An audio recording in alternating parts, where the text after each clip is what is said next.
Guys, in prior cycles, Bitcoin did not really start the bull market until after the halving. And not just after the halving, actually months after the halving. We've moved upwards earlier than expected on a cyclical basis in this year of 2024. And so now the question becomes, since we've moved upwards earlier than expected, will we top out earlier than expected? And there's a lot of problems in that question because there's not really much data to support either theory. And this leads me into what I'm going to say in this video. I think that our take profit strategy must have to be a lot more reactive than it's going to have to be predictive in this cycle. So what are some strategies we can use to take profit given that fact? Given the fact we're going to have to react more than we can predict, how do we take profits? Do we use Bitcoin dominance? Do we use the monthly chart? Do we use Bitcoin support levels? What do we do? I'm going to tell you exactly what we should do in this video after explaining the situation in the first half. So ladies and gentlemen, let's get into it.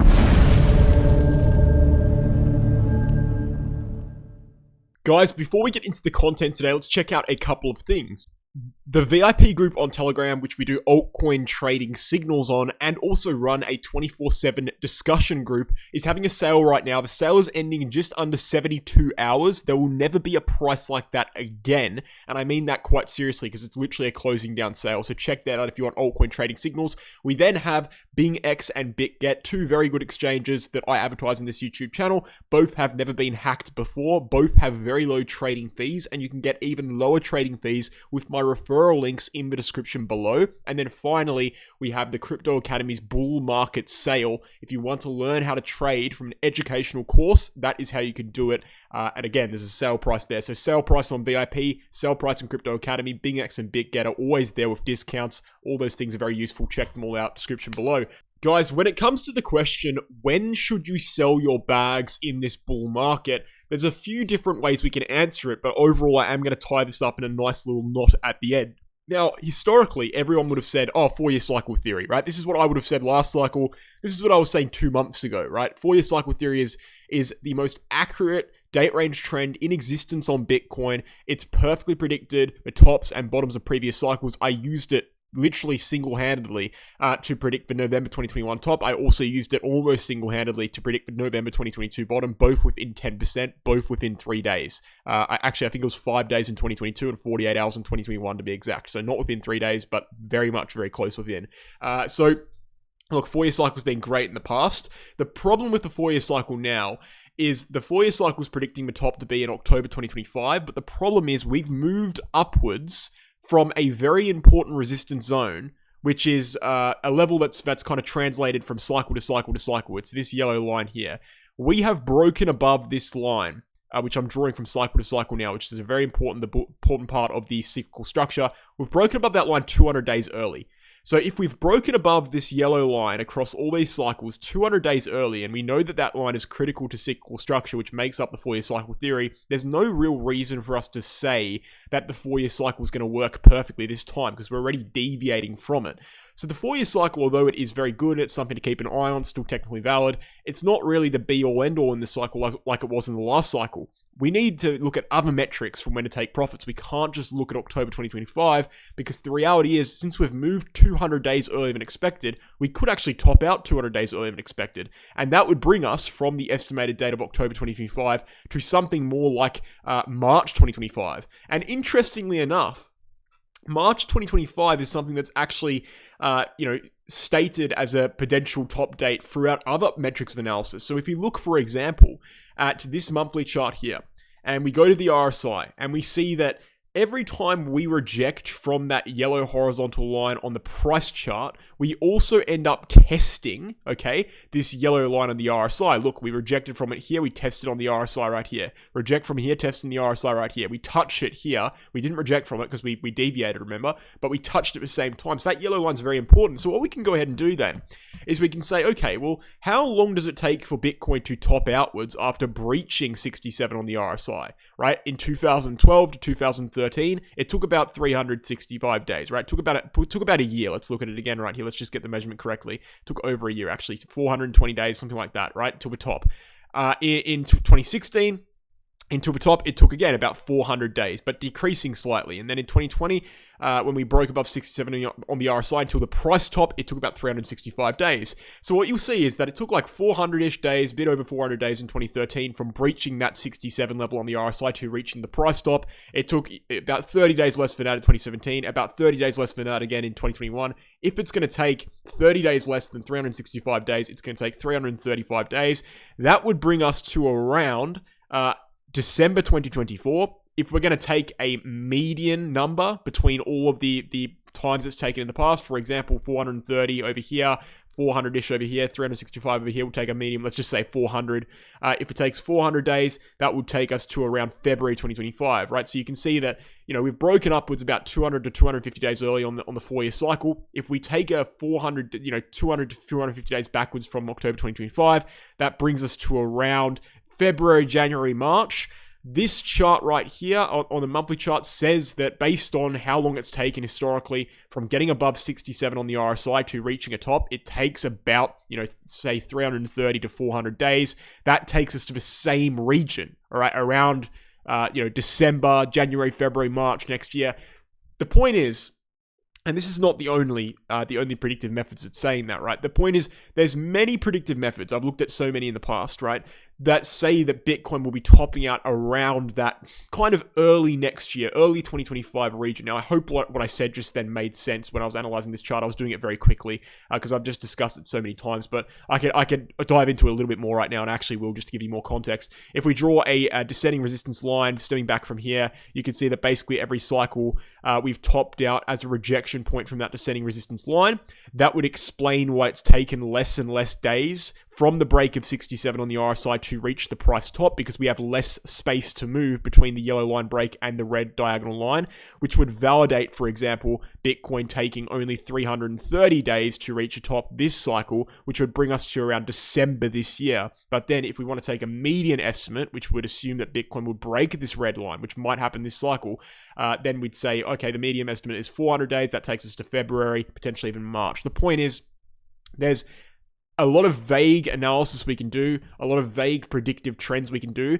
There's nothing really concrete like the 4-year cycle. The 4-year cycle is just so intricate. It's got so many nuances. It's got 5 separate micro trends. It's got the whole cyclical structure built up upon it. The 4-year cycle is the best we're going to get, but unfortunately, the 4-year cycle right now, as I said, it's valid, but it's not fully reliable anymore. So now we're kind of left with the scraps, and the scraps are something like what we just did, and they're also something like this. We can look at another predictive method, for example. We can look at the Ichimoku cloud baseline, the orange line on the screen here.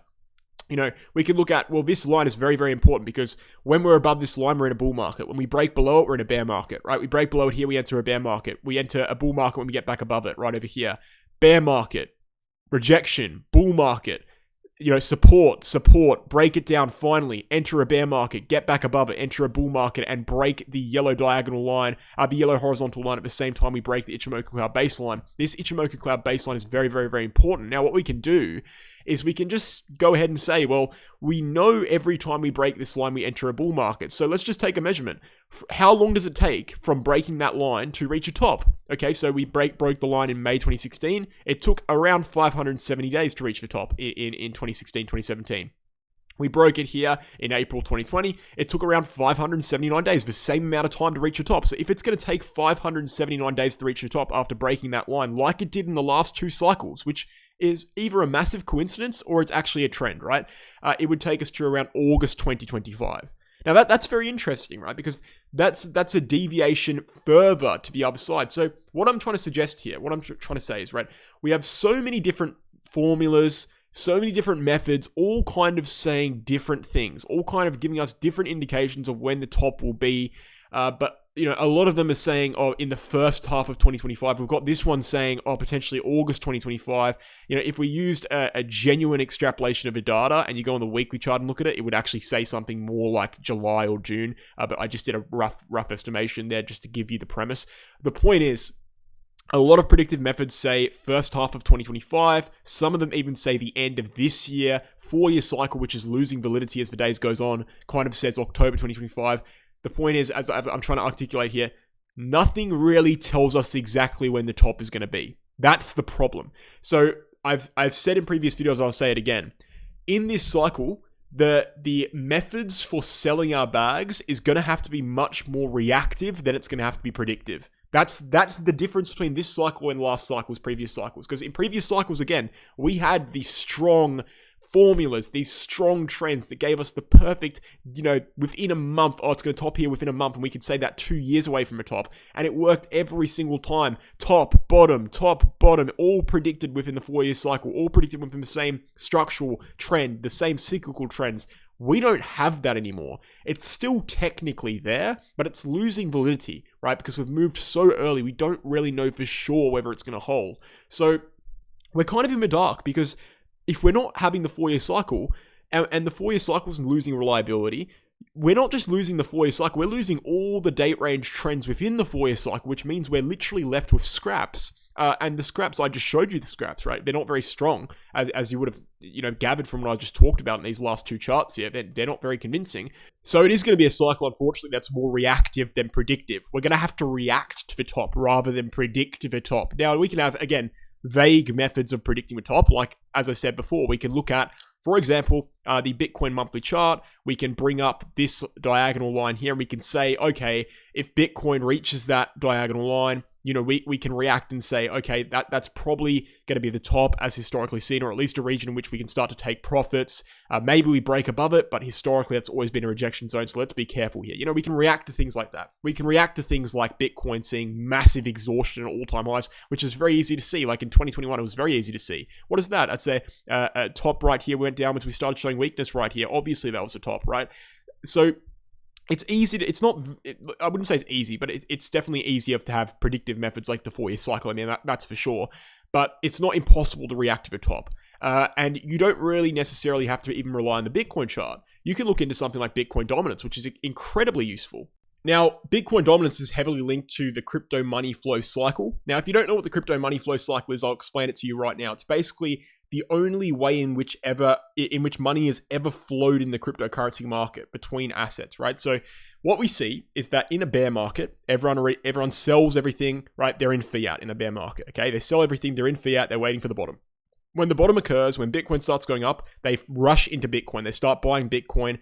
Bitcoin dominance increases. Bitcoin is the first thing to move, even up to right now. If you compare Bitcoin to the total cryptocurrency market cap chart, Bitcoin has outperformed the average generalized altcoin throughout 2022 to now, right? Bitcoin has been on top, okay?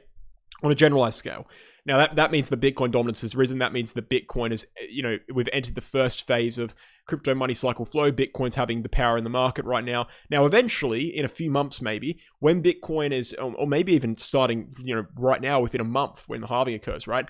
Eventually, when Bitcoin, has had its move for the most part, it's moved upwards, people get a little bit greedy. They think we're in a bull market. Everyone kind of agrees we're in a bull market. Eventually, people are going to get greedy. What are they going to do? They're going to go and put their money into Ethereum. They're going to seek higher returns in Ethereum. And then from there, Ethereum's going to pump. And then from there, they're going to seek higher returns in altcoins. That's when we see an altcoin season, okay? That's when we see Bitcoin dominance tanking downwards massively and altcoins massively outperforming Bitcoin. Everyone's going crazy about altcoins. And then it reaches a point where everyone who's going to buy has already bought. There's nowhere else for the market to go but down. We see a massive crash and we enter a bear market. And during that period of time, people sell their altcoins and accept the top is in and they get back into fiat. And then when the bottom's in, again, it starts over. They go back into Bitcoin. So that's the regular crypto money flow cycle. And that basically explains exactly what happens in the Bitcoin dominance chart. So again, just to explain, this chart is very simple. It's represented in a percentage format. Right now it's at 53%, which means 53% of every single dollar in cryptocurrency is in Bitcoin. The rest is in altcoins. And obviously when this chart goes upwards, it means Bitcoin's gaining dominance. When this chart goes downwards, it means altcoins are gaining dominance. Now, what you'll notice is that every single bull market we've ever seen in cryptocurrency is Bitcoin dominance is tanking, right? So in bull markets, in cryptocurrency bull markets, when the market is jumping upwards massively to the moon, Bitcoin dominance tanks. Why is that? Well, it's explained by what we just looked at. It's because people care about altcoins in a bull market. People rush into altcoins. We see altcoin seasons. So one of the main characteristics of a bull market in cryptocurrency is an altcoin season in which Bitcoin dominance massively decreases. Now, Bitcoin dominance has not even started decreasing yet, right? And why is that? Well, we haven't seen both the halving and Bitcoin breaking all-time highs yet. Now, we saw Bitcoin breaking all-time highs this month, but we haven't seen the halving. And historically, it's only after we see the halving, right, the yellow circles, and Bitcoin breaking all-time highs, the red circles, only then do we see altcoin seasons really start to begin. That means we haven't started an altcoin season, which means regular crypto money cycle flow has not actually moved past the first step yet, which means that as of right now, Bitcoin is pretty much still outperforming altcoins on a generalized macro scale. And yes, that will change soon, but it's very important to understand what's happening here. It means that the bull market hasn't really even started yet, in the sense that altcoins have not really even started outperforming Bitcoin, which is the most fundamental characteristic of a cryptocurrency bull market, an altcoin season. So this just shows us that as of right now, we're not anywhere near the top. Because we haven't even seen the altcoin season begin. And that's the only way we've ever seen bull markets and bear markets alike, by the way, react, because we have altcoin seasons and Bitcoin seasons. You know, in the bear market, we have Bitcoin seasons. In the bull market, we have altcoin seasons. We've never seen anything otherwise, right? And that's not, you know, and people can make the argument, well, we're seeing the 4-year cycle getting deviated from, so why can't we just see this get deviated from as well? This is not a date range trend. This is not a chart trend. This is just how money flows in a financial market due to market psychology. It's not dependent on other trends. You can break all trends and this will still work, right? As long as Bitcoin is going down, it's very likely that Bitcoin dominance will rise. As long as altcoins as long as Bitcoin is going upwards in a parabolic rally, you can be very sure that eventually we're going to enter an altcoin season because people are going to get sick of Bitcoin and flip their money into altcoins for high returns, right? That's just very simple, 101 logic, and it's happened every single time. And right now, it hasn't even really begun happening yet. Now, it could have begun this month. Maybe this is the top. Maybe we go downwards from here. We don't really know that for sure. What we do know is that it will begin at some point. And what we do know is that the bull market can't really be called a bull market unless it occurs. Or, in other words, the bull market can't really be topped out unless this occurs. And it hasn't started occurring yet, which means we have a long time to go, basically. Now, if we look historically about how long it's taken from, for example, when it started dropping. So, for example, in 2017, let's just say it started properly going downwards. We started properly entering an altcoin season here in 2017. It took around 300 days for the Bitcoin dominance chart to bottom out and for the market to top, okay? In 2020, okay, it took from when it really started going downwards here until the bottom, it took around 300 days again. Now, it's covered up there. Let me just move this way so you can see it. Until November 2022, it took around 300 days again. In fact, it took exactly 300 days again, okay, for the most part. Now, that wasn't the true bottom, but it basically was, right?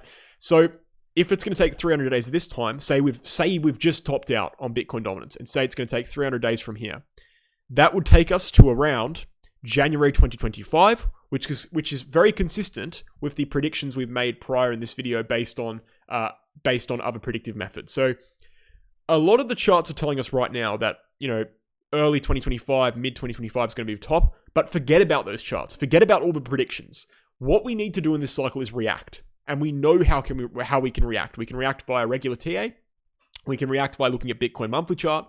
And we can react mainly by looking at Bitcoin dominance. When Bitcoin dominance shows signs of reversal, that is a very good sign that the bull market is over. Okay, guys. So, yeah, as I said, we're going to conclude here. It's going to be more of a reactive cycle. We're going to have to react to price action rather than predict price action. That's the unfortunate truth. It is unfortunate because it means we're in the dark, but that's what we're going to have to do. So I thank you for watching. I hope you enjoyed the video. Again, check out the VIP sale right now. You have only a couple of days left to get in there. That's going to be the lowest price you're ever going to get on VIP, so check it out. We also have BingX and BitGet for exchanges. Referral links are down below.